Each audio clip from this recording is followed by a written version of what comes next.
D'ailleurs, j'affirme qu'il n'y a pas de musique chrétienne sans le Saint-Esprit. Cela n'existe pas.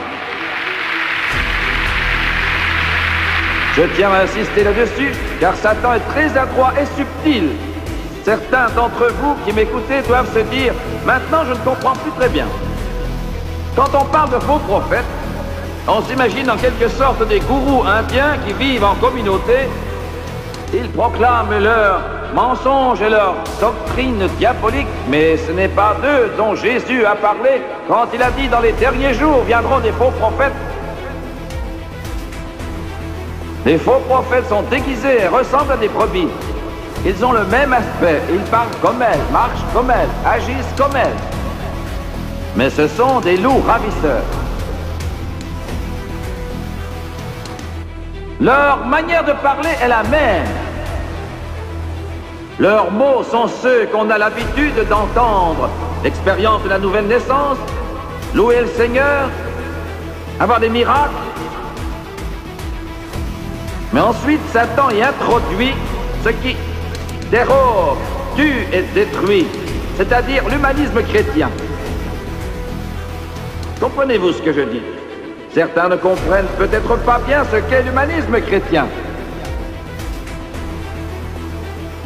Certaines églises sont même allées jusqu'à décider d'utiliser des lumières d'ambiance afin de donner à leur rassemblement des allures plus modernes, croyant pouvoir ainsi freiner le déclin moral des jeunes.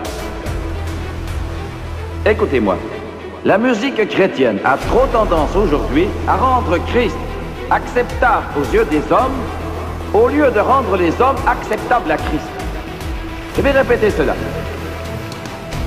La musique chrétienne contemporaine a trop tendance à rendre Christ acceptable aux yeux des hommes au lieu de rendre les hommes acceptables pour Christ. Elle essaye de mettre le Christ au niveau le plus bas de l'homme au lieu d'élever l'homme au niveau de Dieu.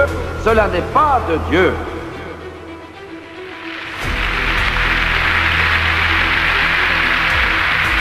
Et ceux qui écoutent ce genre de musique entrent tout naturellement en communion avec ce qu'il représente en se mettant au diapason du monde, de sorte qu'il est impossible de s'élever spirituellement.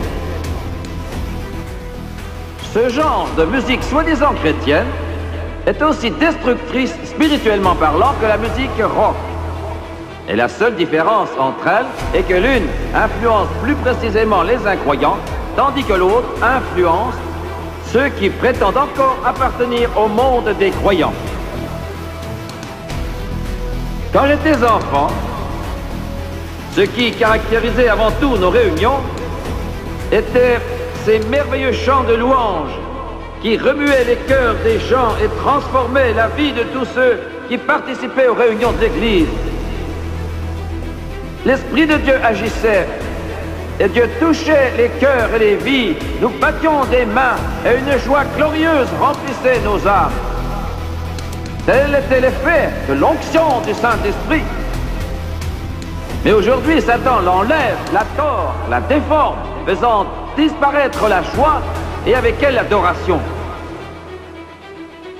L'humanisme chrétien, de quoi s'agit-il en fait? Voyez-vous, l'esprit de l'époque qui a envahi l'Église a mis l'homme au centre et Dieu à la périphérie. Voilà l'humanisme, qu'il soit séculier ou même chrétien, car on a toujours une forme d'humanisme. L'humanisme chrétien dit oui, il y a un Dieu, mais c'est l'homme qui est au centre et Dieu à la périphérie. Je tiens à répéter tout cela. L'humanisme séculier dit il n'y a pas de Dieu. Tout a été conçu en fonction de l'homme, c'est l'homme le centre. L'humanisme chrétien dit oui, il y a un Dieu, mais l'homme est toujours au centre et Dieu gravite autour. Quelle folie! Dieu en réalité est le centre de tout et l'homme gravite autour de lui.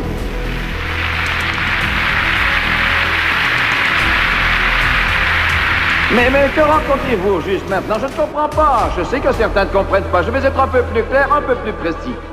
Quiconque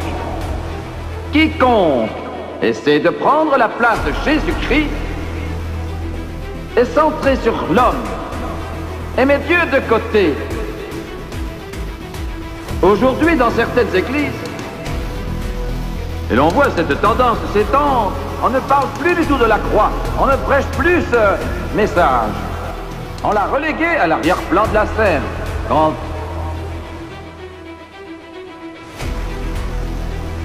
Quand une personne a un problème, elle parle au conseiller d'église ou au psychologue de service. Voilà l'humanisme chrétien.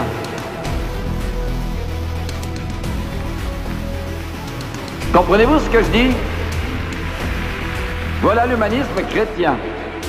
Mais il faut revenir à la croix, comme je l'ai dit la dernière fois. Il faut revenir à Jésus. Il faut revenir à Dieu. Déposez vos fardeaux, vos problèmes, vos ennuis à ses pieds, afin que l'Esprit de Dieu agisse dans votre cœur, vienne dans votre vie et touche votre âme. Dieu doit rester au centre. Vous pouvez parler en langue toute la journée.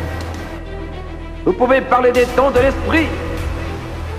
Vous pouvez faire toutes ces choses, mais si la puissance de Dieu n'agit pas dans votre vie, et si vous ne vivez pas humblement devant Jésus-Christ, nous perdrons ce que Dieu nous a donné.